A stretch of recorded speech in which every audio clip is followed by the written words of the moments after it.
மலேசிய இந்தியர் காங்கிரஸ் பேரியக்கத்தில் தமிழ் மொழியை அரியணை அமர்த்திய திரு ஞானசம்பந்தன் அவர்களுக்கு இன்று 105வது பிறந்த நாள். இந்த இனிய நாளை மலேசிய இந்தியர் காங்கிரஸ் வாஞ்சையுடன் நினைவு கூர்வதில் மகிழ்ச்சி அடைகிறது என அதன் தேசிய தலைவர் தான் ஸ்ரீ S.A. விக்னேஸ்வரன் தெரிவித்திருக்கிறார். செல்வந்தராக அரசியலில் ஈடுபட்டு இந்திய சமுதாய மேம்பாடு, கல்வி வளர்ச்சி, தமிழ் பள்ளிகள், ஆன்மீக தளங்கள் என்றெல்லாம் கைவசம் இருந்த பொருட்களை இழந்து அரசியல் அரங்கிலிருந்து ஒதுங்கிய ஒரே மலேசிய இந்திய தலைவர் வி.தி. சம்பந்தனார் தான்.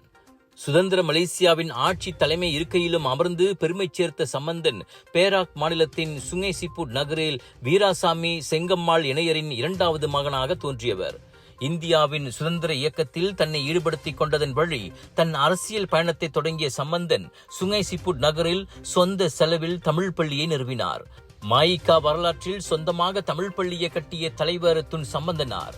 நாட்டின் விடுதலைக்கான ஒப்பந்தத்தில் மலேசிய இந்திய சமுதாயத்தை பிரதிநிதித்து பிரிட்டனுக்கு வேட்டி சட்டையுடன் சென்று கையொப்பமிட்ட சம்பந்தன் தன் வாழ்க்கையில் அரசியல் உச்சத்தை தொட்ட போதும் கூட எளிமையின் சின்னமாக விளங்கினார்.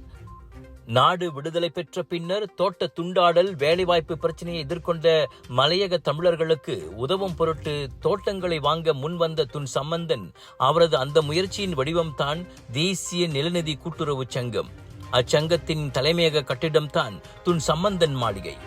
மலேசிய தமிழர்களுக்கு தன் அரசியல் பயணத்தில் எவருக்கும் தீங்கிழைக்காத, சுயநலம் பாராத, அப்பழுக்கற்ற பாதையை கொண்டிருந்த உன்னத தலைவர் சம்பந்தனார் என தான் ஸ்ரீ விக்னேஸ்வரன் புகழாரம் சூட்டினார். Just watch me charge! Keeping you and your loved ones safe indoors with Nano EX technology. Panasonic.